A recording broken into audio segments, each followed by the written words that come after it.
Sabi, napakahilig talaga mag-mine ni Sir at nakakailang Levi's na siya sa amin. Bali, nakakaapat na balik na nga pala si Bossing. Kaya siya napapamine dahil napaka-sobrang mura daw ng mga Levi's namin. Syempre, magaganda at original pa. Lunes, ngayon, Miyerkules. Oo, ako mapapakita ko lang yun ang mine ni Sir. Yan. Pang ilan nyo na po ito, Sir? Apat. Pang-apat na, Yung grabe. una, yung ano yun, yung rig, o yung Brand new. Brand new. Brand new. Tapos yung mga naman nyo po nung Yung karaan ganyan din, maganda. Opo. So yun, ito pinik up na ni Sir yung kanyang na mine. Ito nga pala yung nakuha ni Sir. Nakakuha siya sa ating live selling. Nakamine siya doon. Napaka sobrang gandang signature.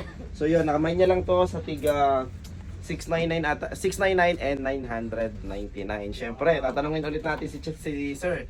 Sir, legit po ba? Legit na legit po, 101%. Thank you Oo. po. Ang galing niyo po mag-mine, tsaka solid yung mga napili niyo po.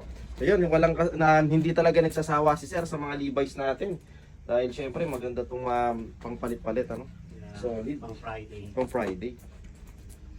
Yun, maraming salamat Sir sa Welcome. walang sawang pagbili Salamat ng din tuloy sa- sa iyo po. God bless. Ingat po. Dati naluloko ako rubber shoes. Ayun, napaka-sobrang dami niyo na pong rubber shoes. Doon naman kung dati nagmamain kay ano, sa Kabya.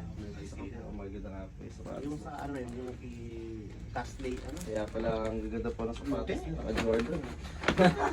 Thank you po ulit. Ako ano? napapaalam. Sige pa. Ingat pa. Oo. Kasama yung kasama ko eh. Ako Birthday po nung